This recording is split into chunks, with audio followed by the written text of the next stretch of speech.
On a besoin aujourd'hui du numérique et il faut que dans les usages, il y ait une véritable transformation.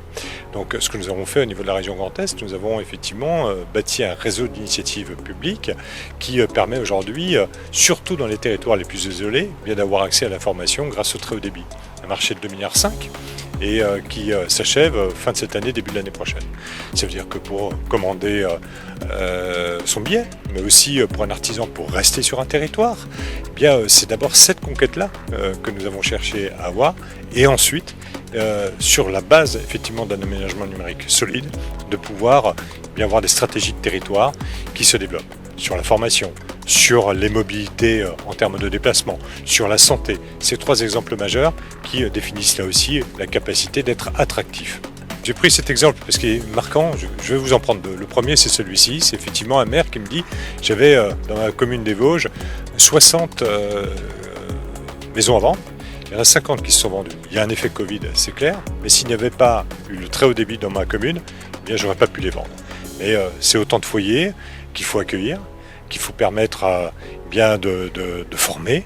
Il faut des écoles, il faut des crèches et il faut là aussi des bus, des cars, des trains qui permettent de transporter éventuellement ces gens. Dans le contexte actuel, c'est quelque chose d'important. C'est pas le tout voiture, mais comme quoi le numérique et l'aménagement numérique induit aussi des effets en termes d'aménagement du territoire. L'autre président d'intercommunalité qui me dit ben voilà, j'ai plus de foncier disponible pour accueillir des petites entreprises, des PME, des artisans, parce que mes zones d'accueil, eh bien, elles sont pleines à cause du très haut débit, parce que les gens ont investi. Donc vous voyez, c'est dynamique, et derrière, ça donne une impulsion et une nécessité aussi de réfléchir les mobilités, l'aménagement du territoire, ce qu'on appelle souvent les espaces un peu déserts de nos ruralités. Eh bien, grâce à cela, eh bien, c'est des signes d'espoir, c'est des signes d'ambition, c'est des territoires qui se remettent à rêver et à s'imaginer. On a fait un plan de relance dès la fin de juillet 2020, donc en pleine crise, pleine épidémie de Covid, où on s'est dit, voilà, qu'est-ce qu'il faut faire immédiatement, qu'est-ce qu'il faut faire d'ici la fin de l'année, qu'est-ce qu'il faut faire à moyen terme, en se disant que le monde allait changer et qu'il fallait qu'on ait un coup d'avance.